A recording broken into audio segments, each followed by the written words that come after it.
বাড়িতে থাকা মাত্র 250 গ্রাম চিকেন দিয়ে যদি সন্ধেবেলা জলখাবারের জন্য 8খানা কাটলেট তৈরি করা যায়, আমার মনে হয় এর থেকে ভালো আর কোনো কিছু হতেই পারে না।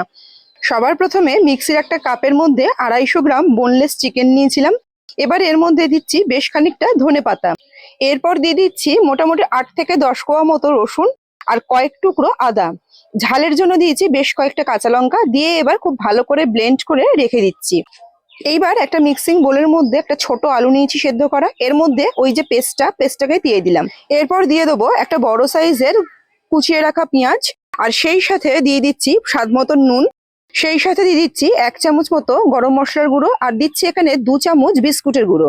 বিস্কুটের গুঁড়োটা প্রথমে 2 চামচ দেবো, দিয়ে যদি দেখি যে খুব বেশি ঢিলা আছে তাহলে কিন্তু এই মাখাটাকে একটুখানি বাইন্ড করার জন্য আরো 2 চামচ বিস্কুটের গুঁড়ো দেবো।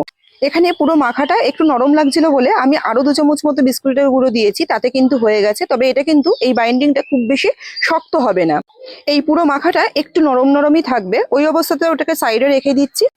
এইবার অন্য আরেকটা পাত্রের মধ্যে 2খানা ডিম নিয়ে একটু সামান্য নুন দিয়ে এটাকে একটুখানি গুলিয়ে সাইডে রেখে দিচ্ছি।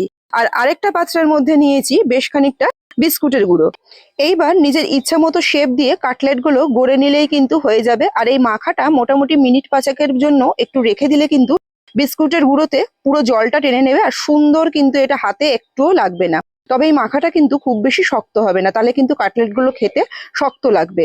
একটু হাতের চেটোর মধ্যে তেল দিয়ে নিয়ে নিজের ইচ্ছা মতন যে কোনো শেপ দিলেই কিন্তু কাটলেট গুলো সুন্দর তৈরি হয়ে যাবে।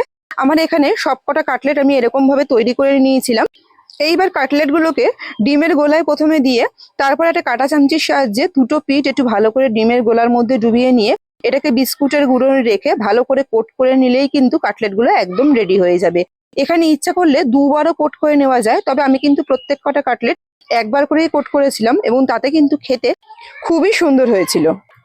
আর এইরকম ভাবে কাটলেট গুলোকে কোট করে বিস্কুটের কোটিং এ এটা কিন্তু এয়ারটাইট কন্টেনারে করে রেখে ফ্রিজেও রেখে দেওয়া যায়, তাহলে কিন্তু যখন ইচ্ছে এরকম করে বের করে যখন তখন কিন্তু খাওয়া যাবে।